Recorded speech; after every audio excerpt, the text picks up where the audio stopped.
My father called on a Sunday morning in March, which was unusual.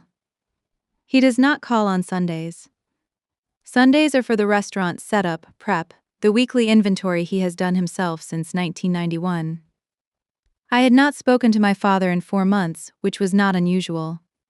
We operate in a kind of managed distance, my father and I, where the relationship exists as a fact without requiring much maintenance from either side. He said, "Nora, I need your help." My father does not ask for help. In 36 years, I had heard him say those words to me exactly once before, and that time he meant help carrying something heavy up the stairs. So I sat up in my chair and I said, "What's wrong?" He told me he had a buyer for the restaurant. A serious buyer, a restaurant group that was acquiring independent Chinese restaurants in the Pacific Northwest with good reputations, and his restaurant had a good reputation. The offer was real, and the timeline was real, and everything was in motion.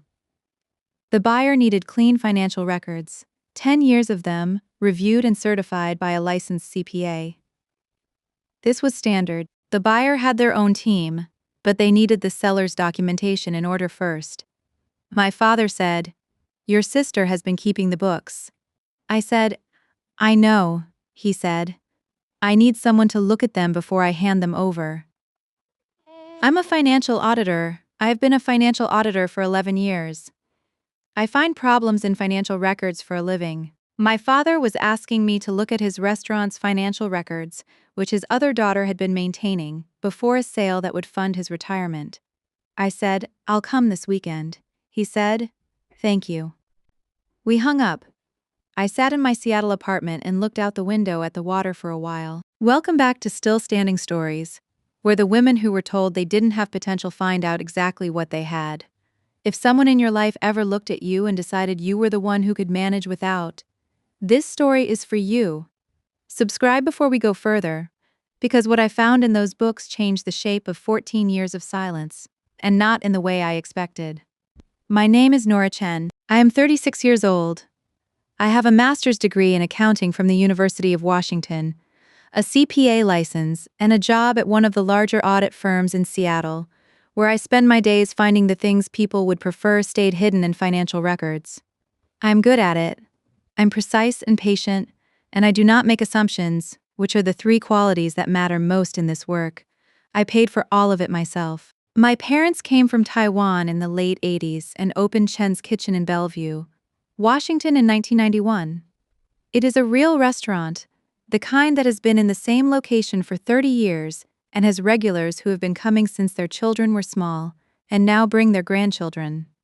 My father cooks. My mother ran the front of house for 20 years before her knees made it difficult. They built something real, and I want to say that at the beginning, the way I said it about my sister, the thing they built matters. Grace is 3 years younger than me. She is 33, and she is charming in a way that rooms notice. She has always been the easier child, not because she tried to be. I don't think she thought about it, but because she moved through the world with a lightness that made other people comfortable. My father is not a demonstrative man, but he laughs at Grace's jokes and does not always laugh at mine. My mother calls Grace first when something happens, good or bad.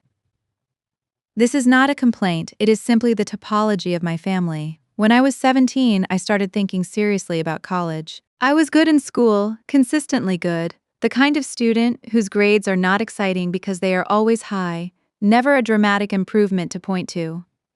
I wanted to study business, then accounting. I knew what the family restaurant cost, and I knew what it earned, and I found that I liked knowing. The numbers of the restaurant were the first numbers I remember caring about. There was a savings account in my name. My parents had opened it when I was born and contributed to it for 18 years. Not dramatically, but consistently. The way my parents did everything. By the time I was 18, it held $47,000. I had looked it up. I knew the number.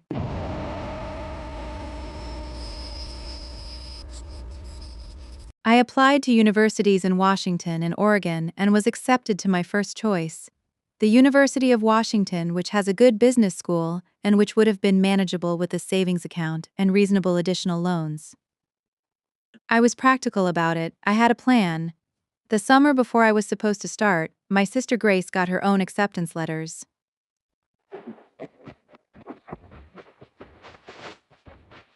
She had applied to schools I had not applied to, more selective schools, private schools, schools with price tags that would have required significant debt even with the savings account as a base. She had also, without anyone discussing it as a family decision, been offered a partial scholarship to a school in California that was exactly the kind of school my parents would want their daughter to attend. The partial scholarship covered about 40%. The rest needed to come from somewhere. I came home from my summer job one evening in July to find my parents and Grace at the kitchen table, with a calculator and several pieces of paper. My mother looked up when I came in and then looked back down at the table. My father looked at me with an expression I did not have a name for at the time. He said, "Nora, sit down." I sat. He told me about Grace's school, about the scholarship, about the cost. He said they had been looking at options. He said the savings account had my name on it, but they had always thought of it as the family's education fund, to be used where it was most needed. He said, "Grace has an opportunity here that we don't want her to miss." I said okay. He said, "The University of Washington is also a very good school. You can get loans, you're practical, Nora. You will manage." I said okay. He said, and this is the sentence I carried for 14 years. "Grace, she has a real potential here. This school, this opportunity. You understand, she has a real potential here." I was 18 years old. I had a 3.9 GPA and a plan and a savings account with $47,000 in it, and a father who was explaining to me that my sister had potential. I said, "Okay, Baba." I did not cry. I did not argue. I understood that crying or arguing would change nothing and would cost me something in the form of being the difficult one, the ungrateful one, and I had never been those things and did not intend to start.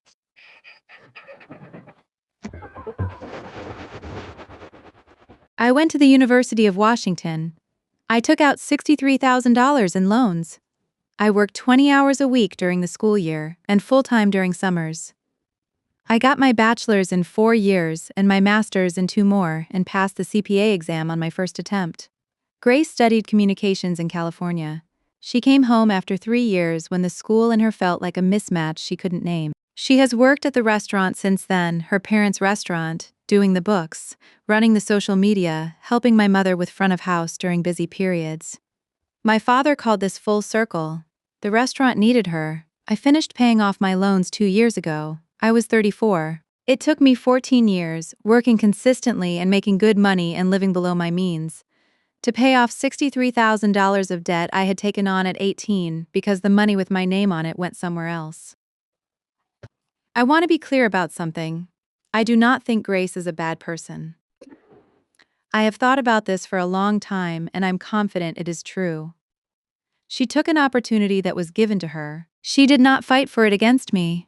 She probably did not think deeply about what it cost me. Most people do not think deeply about what is given to them when they are 18. That is not a character flaw. It is just being 18. My parents made the decision, and they made it from a particular belief about which of their daughters had more potential. And that belief was based on something I still cannot fully name. A quality that Grace had and I didn't, some lightness or promise that was visible to them and that my consistency and competence apparently couldn't substitute for. I have a theory about what that quality was, but I will get to it. I drove down to Bellevue on a Saturday morning. The restaurant doesn't open until noon, and I arrived at 9 so we would have time before service started. My father let me in through the kitchen door. My mother was not there. She volunteers at a community center on Saturday mornings now that her knees have limited her work at the restaurant. Grace was not there. My father and I have never been good at small talk. We sat at a table in the empty dining room with 2 cups of tea, and he pushed a cardboard box toward me. Inside was a stack of folders. 10 years, he said. I looked at the folders. She organized them by year, he said. January to December. Everything is in there. I opened the first folder. I'm not going to give you a technical accounting lesson. What I will tell you is this.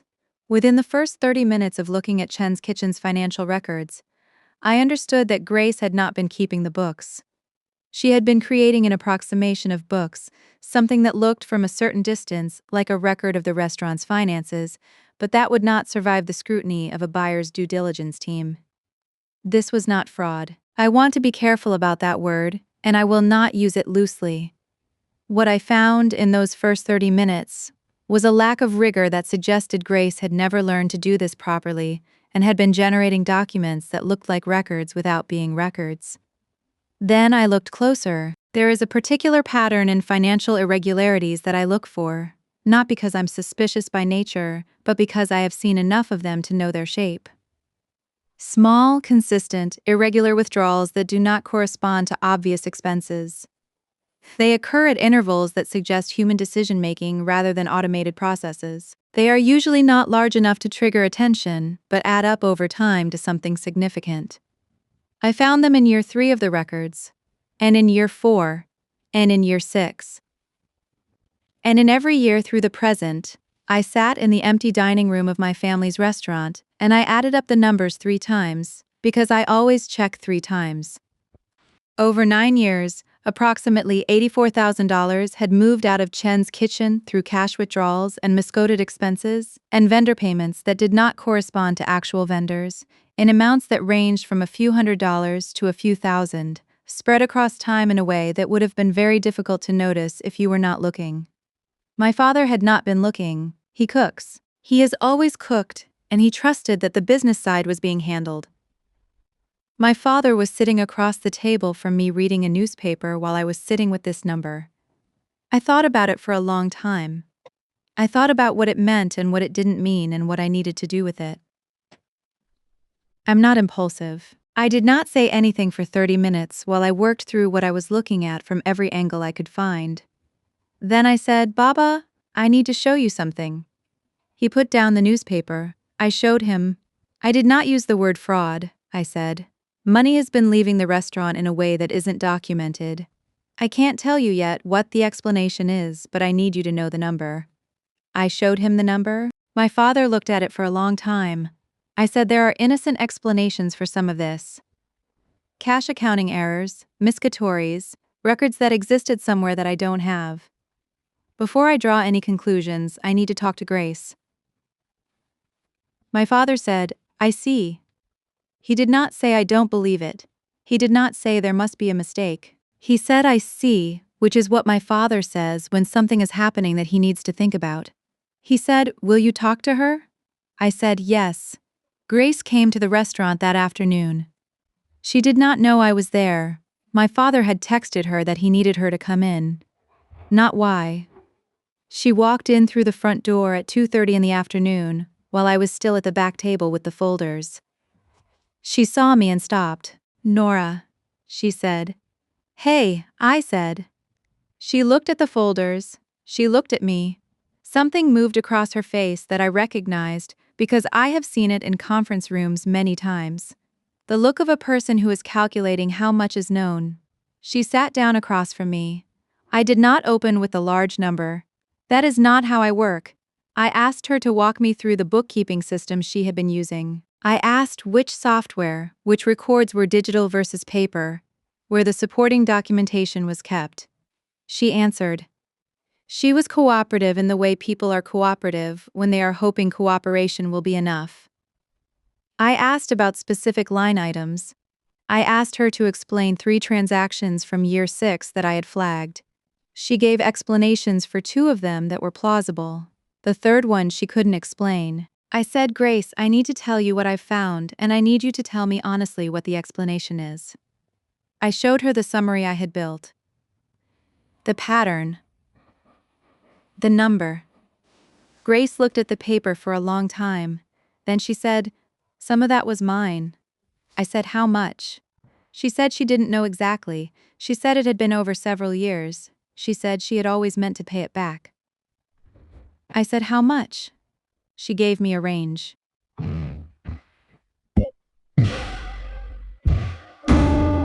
It was smaller than my total, but not small. I said, "Why?" She was quiet for a while. Then she said, "I never really had my own money. The restaurant paid me, but it wasn't. I gave most of it back in hours, in work, in being here." I thought of it as mine too. It was the family business. I did not respond immediately, she said. "I know how that sounds," I said. "It sounds like something you told yourself." She didn't argue. I said, "Did Mom and Dad know?" "No. Are you sure?"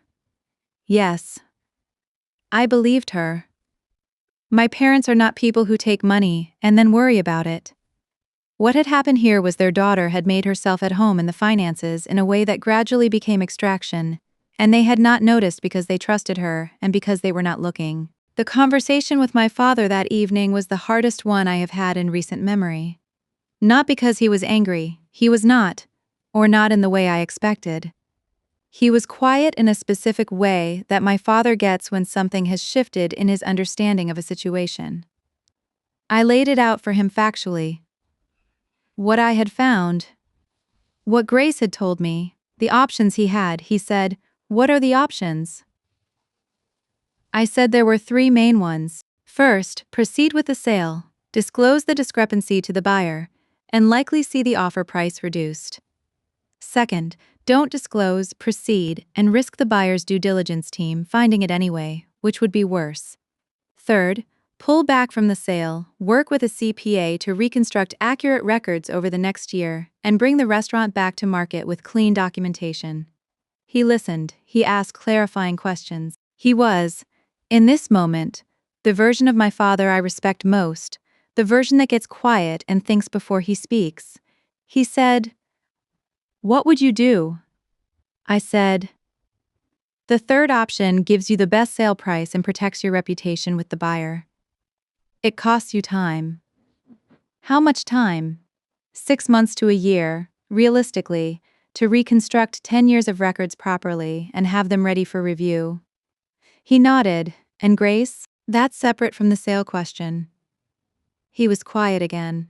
"I will need to think about Grace." I said yes. Then he said something I was not expecting. He got up from the table and went to the small office at the back of the restaurant, and he came back with an envelope and he put it on the table in front of me. I looked at it. My name was on the front in my mother's handwriting from a long time ago. It was the savings account passbook, my original savings account, the one that had held $47,000 when I was 18.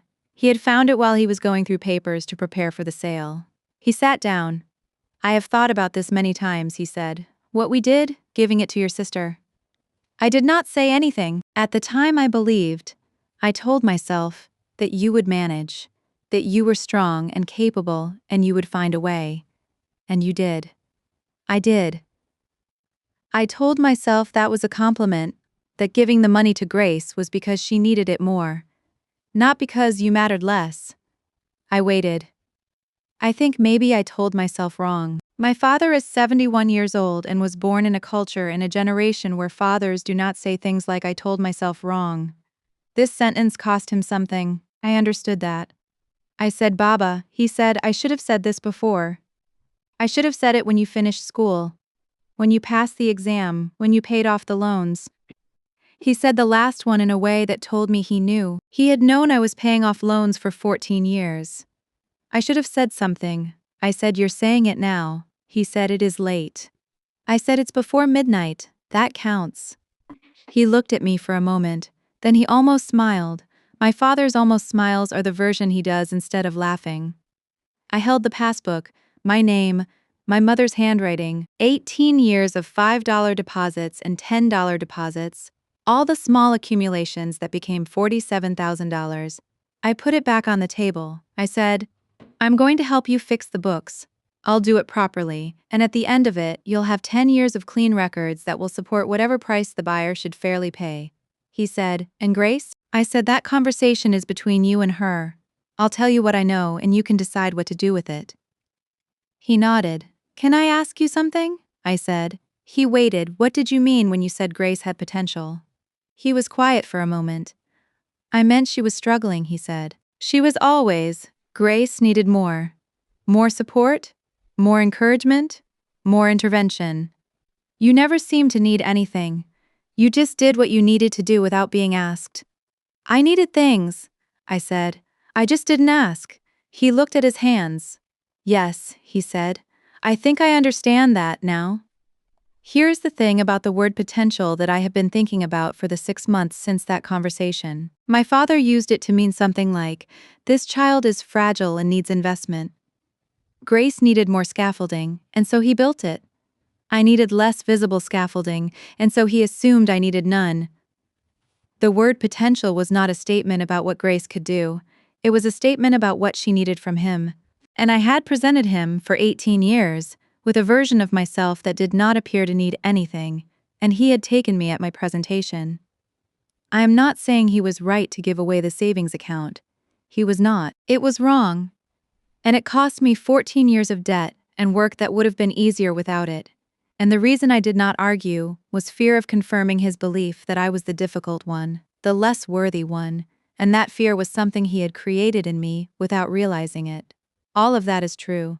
I'm holding all of it. And also, my father is a 71-year-old man who built something from nothing and who said I told myself wrong and who found a passbook with my name on it and brought it out of the office. That is the full picture. It is not a simple one. I spent 4 months reconstructing Chen's kitchen's financial records. I drove to Bellevue on weekends and worked in the office at the back of the restaurant while service happened around me. My father brought me tea without being asked. My mother, who had found out about all of it by then, said nothing to me about the books and instead, one Saturday afternoon, sat across from me and asked if I remembered the menu they used to have before they changed it in 2005. I said I did. I remembered the dish I always ordered. She got up and went to the kitchen and made it for me. She never said I'm sorry. She made me the dish I remembered ordering as a child, which is the same sentence in a different language. The conversation between my parents and Grace happened without me.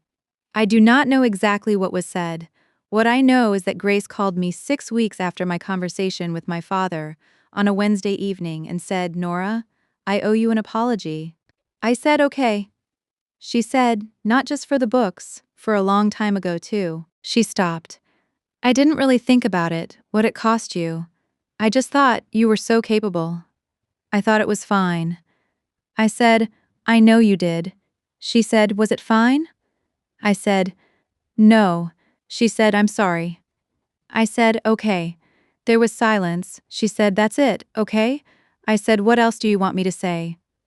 She said, "I don't know. I thought you'd be angrier."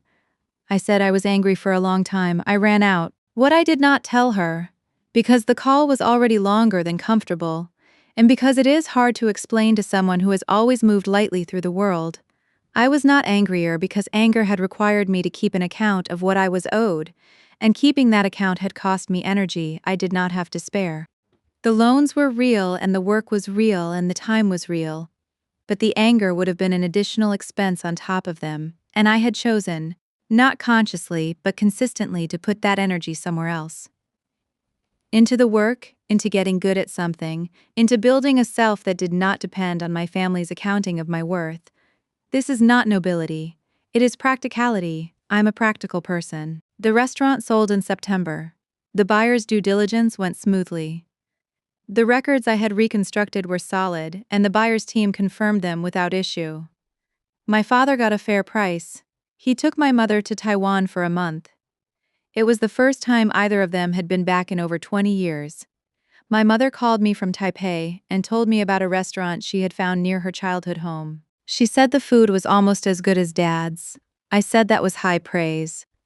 She laughed.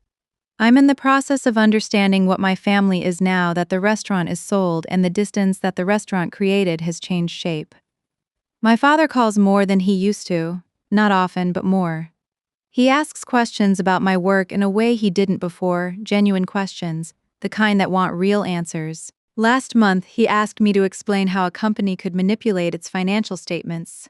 And I spent 40 minutes on the phone explaining it, and he listened to the whole thing and asked 3 follow-up questions. Grace and I are not close. We may become closer. We are both 36 and 33, and we have 30 more years of being sisters ahead of us. And I find that I am willing to see what those years look like, rather than deciding in advance. The passbook is in my desk. Not because I need it, there is nothing to do with it. The account was closed 30 years ago. But my father found it and brought it out of the office and put it on the table in front of me. And I think he was trying to say something with that gesture that he couldn't say with words. And I want to keep the gesture somewhere I can look at it. If your family gave what was yours to someone else and told you that you were capable enough to manage without, I want to say something to you that I needed someone to say to me. You were right to manage. You were right to not fall apart, to find loans, to work nights, to build the thing you needed to build without their help. That capability was real and it served you, and it does not need to be apologized for. And it was also okay to need something. It was okay to need the money, or the acknowledgement, or the parent who showed up and said, I see what you're doing and I know what it costs. You were allowed to need that. The fact that you didn't say so doesn't mean you didn't need it. You can hold both. The competence and the need. The thing you built and the price you paid for it. I'm 36 years old. I audit financial records for a living. I'm still learning to say what I need to people who might be willing to provide it. It is a later start than I would have liked. It counts. I want to tell you about the loans because people say, I took out loans the way they say I took an umbrella. Like it is a minor inconvenience, a practical measure, something you decide and then it's done. It is not like that.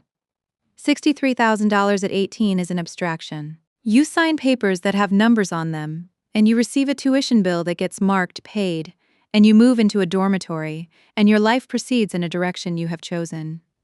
The $63,000 does not feel real in the way that a physical thing feels real. It starts feeling real around year 3 of repayment, when you're 25 and your colleagues are making the same salary you are, and some of them are putting that salary into savings, and you're putting it into debt that existed before you knew what a salary was. It feels real when you cannot take a trip that everyone else is taking because your discretionary money is not discretionary. It feels real when someone asks you why you don't own a car, and you explain that you prefer to take the bus, which is true, and also adjacent to true, because the full truth is that you have calculated that a car payment on top of your loan payments would require you to take on more overtime than you want to take on. And you have chosen the bus over the overtime. It feels real, most specifically, in the way it shapes your relationship with money itself. I became a financial auditor partly because I'm good with numbers, and partly because I needed to be, because $63,000 of debt demanded that I understand money with a precision that left no room for error. I tracked every dollar. I built spreadsheets of my cash flow, the way other people build grocery lists. I knew, at any given moment, exactly what I owed and what I was paying, and what the payoff date was. This is not a complaint. The precision became a skill. The skill became a career. The career is the thing I am proud of, and it grew in part from the necessity of managing a number that was not small. But I want you to understand what my father thought he was handing me when he said you will manage. He thought he was handing me a compliment. He was also handing me 14 years of compound interest and budget spreadsheets and a relationship with money that never quite loses the flavor of scarcity. Even when the scarcity is gone. I paid off the last payment on a Thursday in June 2 years ago. I remember the exact date. I refreshed the payment portal 3 times to confirm the balance had gone to zero. Then I went to work and audited a set of financial records for a client in Portland, and I did not tell anyone what had happened that morning, because there was no one to tell who would have understood what it meant. My father did not know the payoff date. I had not told him. I had considered telling him. There was a version of me that wanted him to know, but I did not, because the telling would have required an explanation, and the explanation would have required a conversation, and the conversation would have required something from both of us that neither of us was ready for. He found out 6 months later when I told him. When he asked about the loans at the restaurant table with the folders and the tea, he said they are paid. I said, 2 years ago. He was quiet for a moment. He said, I should have known. I said, I didn't tell you. He said, you should have been able to tell me. That was the most precise thing he said during the whole conversation. Not the I told myself wrong, which was also important, but that, you should have been able to tell me, the acknowledgement that the distance between us was not only geography or circumstance, but something he had made, something I had responded to, a structure we had both built and then inhabited as if it were natural. I want to tell you about Grace more than I have, because she is not a character in my story. She is a person. Grace is 33 years old and she has spent the past decade in a restaurant that was not entirely hers and not entirely not hers, doing work that she understood imperfectly and that she made more complicated than it needed to be. She is charming and she is not unintelligent, But she was put in a position for which she was not trained and given no support in getting trained, and the results were predictable to anyone paying attention. My father was not paying attention to the books. He was paying attention to the cooking, which is what he is good at, and he trusted that the other thing was handled. And it was handled in the way that things are handled when someone is doing their best with insufficient knowledge, imperfectly, and increasingly problematically over time. I do not think Grace set out to take money. I think she started with a hazy sense that her labor entitled her to compensation beyond her wages, which was not unreasonable as a feeling even if it was wrong as a practice. I think she made one accommodation and then another, each individually small, each justifiable in the moment, and she did not step back to look at the aggregate until there was an aggregate that was hard to look at. I have seen this pattern many times in my career. It is one of the most common patterns in financial irregularities. Not the dramatic theft, not the scheme, but the gradual erosion of a boundary that was never clearly defined, performed by someone who convinced themselves, year after year, that they were owed what they were taking. Understanding the pattern does not make it acceptable. It does not restore the money or the clarity the restaurant deserved, but it makes Grace comprehensible, and comprehensible is where I need her to be if we are going to have a relationship for the next 30 years. What I could not give her when she called to apologize was warmth. Not because I do not have warmth for her. I do, somewhere under the layers of distance, but because I could not manufacture it on request. And manufacturing it would have been dishonest. I said okay, and I meant it as, I have received this, I will take it somewhere and hold it, it is not nothing. She has called 3 times since then. Not about the restaurant or the money or any of it. Once about a recipe she thought I might like. Once about a mutual friend from childhood she had run into. Once to tell me about a trip she was planning. Small things. The material of regular contact. I have answered all 3 calls. I have talked to her for 20 minutes each time. This is progress for us. It does not look dramatic. It is not dramatic. It is 2 sisters in their 30s learning how to occupy the same family without the restaurant as the mediating structure. It is slow and a little awkward and probably exactly right. The reconstruction of the records took 4 months, and I want to tell you why that work mattered to me beyond the obvious professional reason. I have been in restaurants my whole life in a specific way, as the daughter of a restaurateur present in the dining room from childhood, familiar with the rhythms of service and prep and the way my father's mood tracked the evening's numbers. I know what a good night smells like. I know the specific exhaustion of the end of a long Saturday. I know which suppliers my father trusts and which ones he does not, and why. When I sat down with 10 years of disorganized records and began building a coherent picture of what Chen's Kitchen had actually earned and spent over that period, I was not just doing accounting. I was reading the financial story of my family's work, going backward through a decade of ingredient costs and labor schedules and rent increases and slow Januaries and strong Augusts. My father's restaurant had survived things he had never mentioned to me. A competitor that opened nearby in 2016 and drew customers for 2 years before closing. A supply chain issue in 2018 that had required him to change fish suppliers 3 times in 6 months.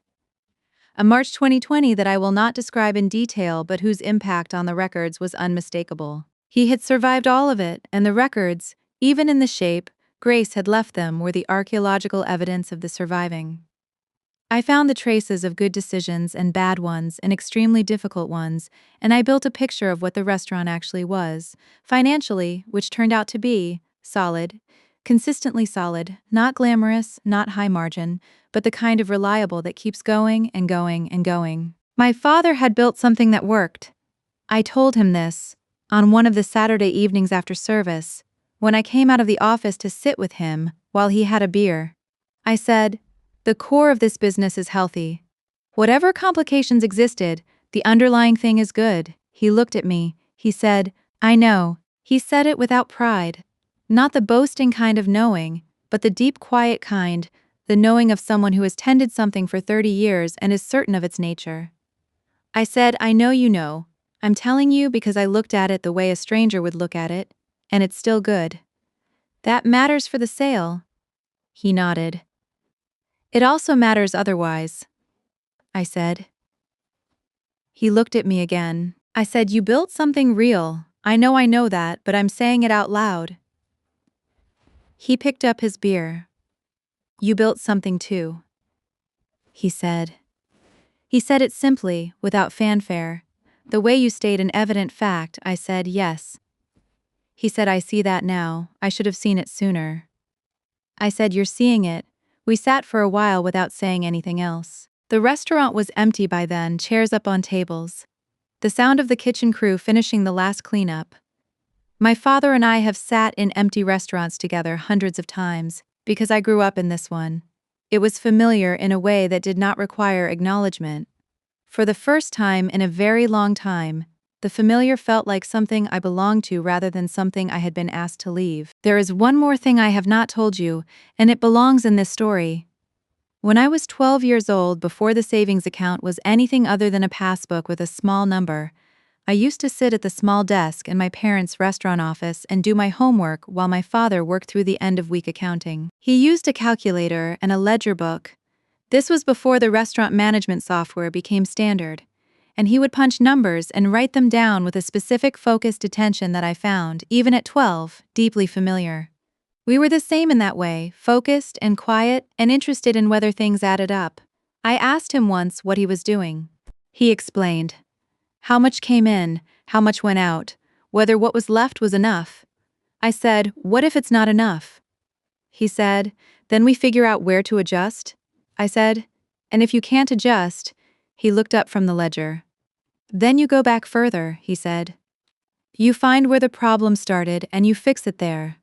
You don't fix a wrong answer in the last line. You fix the mistake that made the answer wrong." He went back to the calculator. I did not know, at 12, that I was going to become a financial auditor. I did not know, at 12, that this small lesson about going back to find the source of error was the methodology I would practice for 30 years.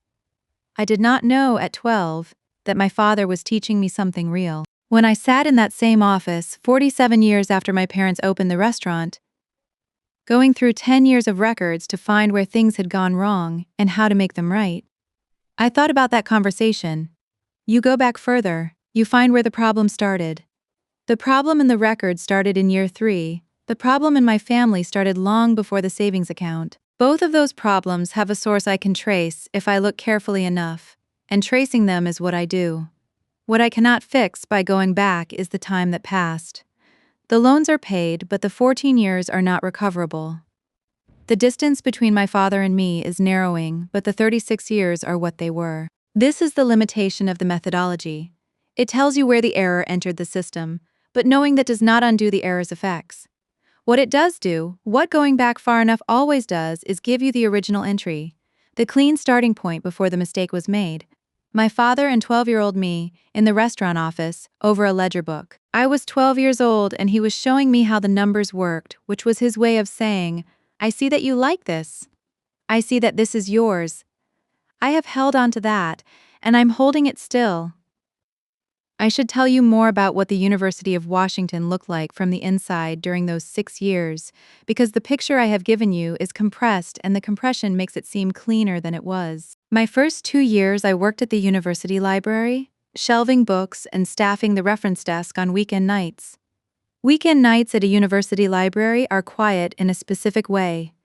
The students who come in are the ones who mean it, who are there because they need to be rather than because they have nowhere else to go. I was one of those students too, in the hours I wasn't working. I studied at the reference desk when there were no patrons.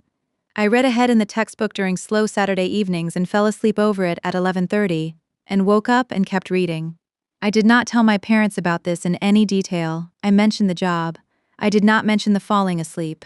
I did not mention that my diet in my first semester was calibrated around my meal plan and the cheapest possible additions to it, or that I did my laundry at off-peak hours to use the discounted rate, or that I tracked my personal spending in a notebook because I could not afford to lose track. None of this was dramatic. I was not suffering. I was managing, which is what I do. But I want to be specific about what managing meant, because my father used the word as a synonym for fine, and it is not a synonym.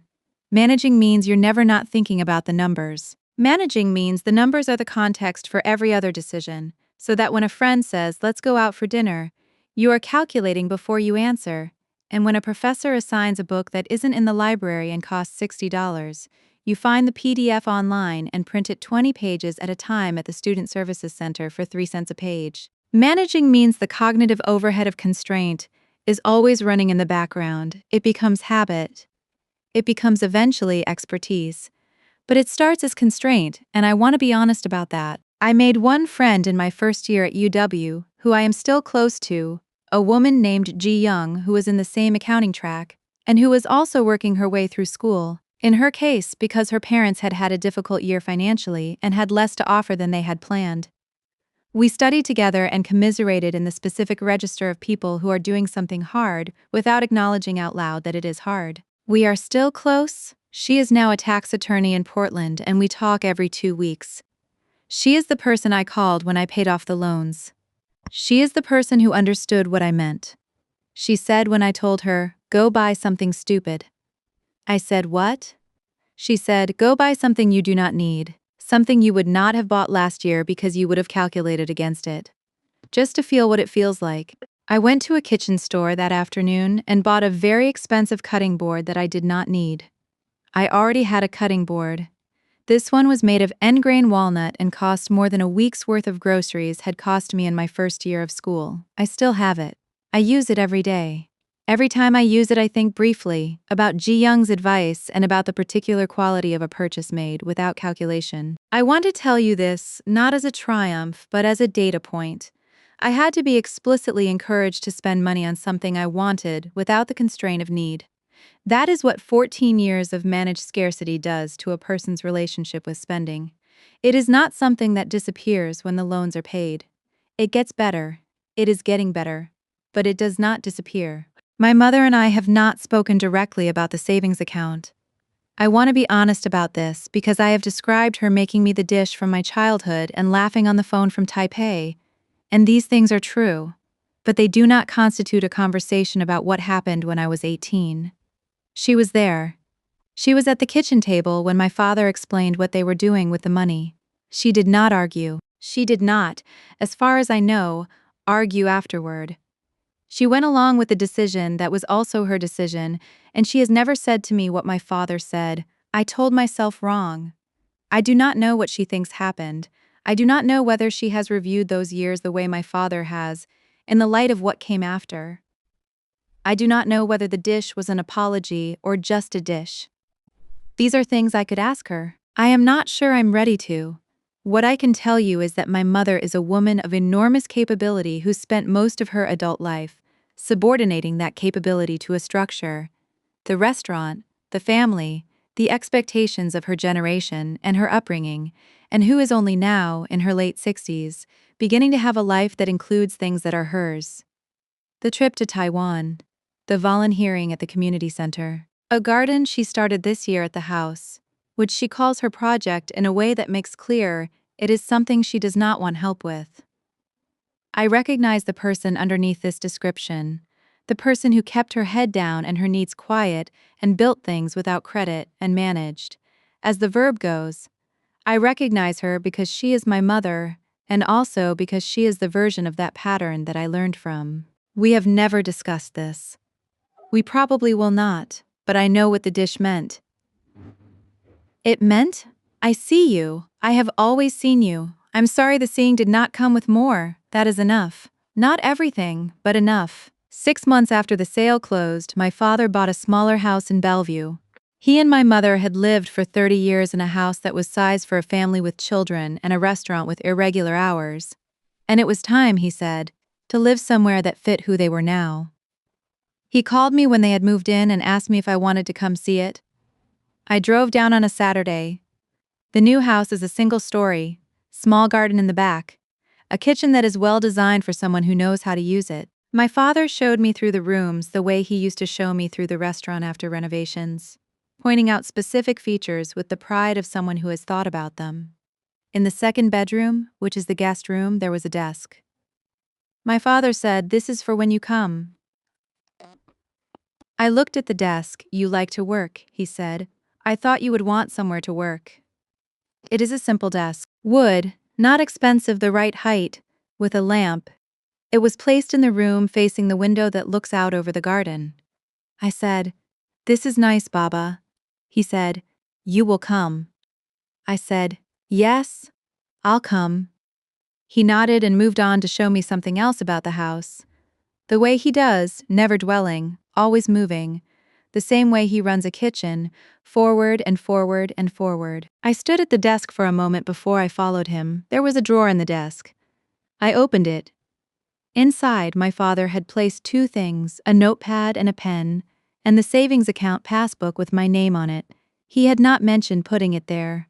When I came out of the bedroom, he was already in the kitchen, explaining something about the stove. I did not bring it up, but I understood. He had given me somewhere to work, and inside it, he had put the evidence of what he had done wrong and not undone.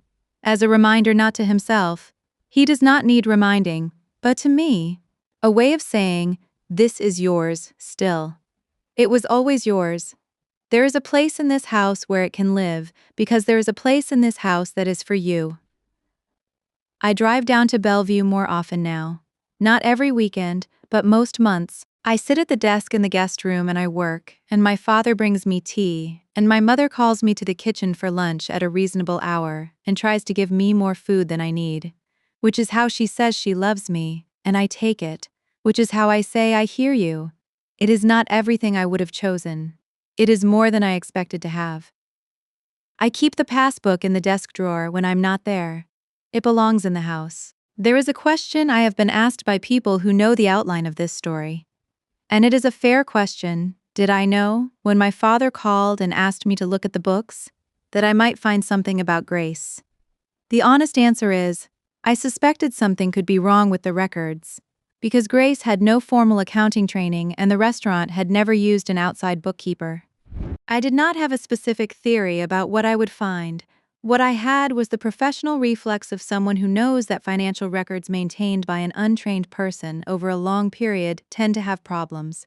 Did I hope I would find something? This is the harder question. I have examined my answer from several angles, and the most truthful thing I can say is, I was not looking for something to use against Grace. I was looking at the records because my father asked me to, and because that is what I do. If the records had been clean, I would have said so and helped prepare them for the buyer. But I also cannot tell you that I felt nothing when I found the pattern. I felt something. It was not triumph. I want to be careful about that word because triumph would require someone to have won something, and finding that money had been taken from my father's restaurant was not a winning. It was a loss, for him, and a complicated revelation about my sister, and a structural problem that needed to be addressed. What I felt was something more like, I see it clearly now, the whole shape of it. My father's confidence that Grace would handle things, and Grace's inability to fully handle things, and the way those two realities had coexisted for 9 years without anyone looking directly at them. I am a person who looks directly at things. It is my job and my nature. My family had spent 36 years benefiting from the moments when I looked away, when I was practical and quiet and did not make an accounting of what I was owed. I did not look away from the financial records, but I also did not use what I found the way I could have used it. I did not go to my father and say, "You gave my money to Grace, and now look what she did with your trust." That is not the person I am, and it is not the person I want to be. I went to my father and said, "There is a problem in the books, and I need to show you." And I went to Grace and I said, "I see what has happened here, and you need to explain it." And I treated both of those conversations as what they were. Professional conversations about a financial problem that needed to be resolved, not as opportunities for score settling. I think this is the thing that surprised my father most. Not that I found it that I handled it cleanly. He said at the end of one of those Saturday sessions in the restaurant, after we had finished going through a particular set of records, "You didn't make it about us," I said. "The books are about the business. The other things are separate." He said, "Other people would have made it about them." I said, "I know. I am not going to claim that it required no effort to keep those categories separate. It required real effort. But the separation was right, and it was possible, and I did it. I think it was the most useful thing I have ever done for my family. I want to say something about the word potential, and then I want to be done with it. Potential is a word we use for things that have not yet happened. It describes a future state, a capacity that exists but has not yet been realized. When my father said Grace had potential, he meant, as he later explained, that she seemed to need support, seemed to need investment, seemed like the kind of person who would flourish if resources were directed toward her. What I want to point out is what the word does not mean, and what it should never be used to mean. It should not mean that one person's future is more worth investing in than another's. Both futures matter equally. Both children's capacities deserve equal consideration. The fact that one child presents as more in need, more visibly fragile, more urgently requiring intervention, this does not mean the other child is fine without investment. It means the other child has learned to not show need. I had learned not to show need. This is a survival skill I developed in response to a family environment that rewarded self-sufficiency and invisibility, and I developed it so successfully that my own father looked at me and saw capability where he should have also seen need. I do not blame him for not seeing something I worked hard not to show. I understand how it happened. I also understand that his next step, once he saw the capability, was to assume it was sufficient. And it was sufficient. I managed. I succeeded. I became something real, but sufficient is not the same as fair. The children who seem fine are also children. They also need things. The quiet ones, the capable ones, the ones who figure it out without being asked, they are also asking. Just quietly, in the only register they have learned is acceptable. I am telling you this not for my father's benefit, because he has already heard something like it from me, imperfectly, across several conversations. I'm telling you for whoever is listening who was the child who seemed fine. The sibling who managed, the one who didn't need as much, or appeared not to. You needed things, you still need things. The fact that you have always found a way to get those things without asking, or to do without them, or to convert the absence of them into fuel for building something, none of that means you should have had to.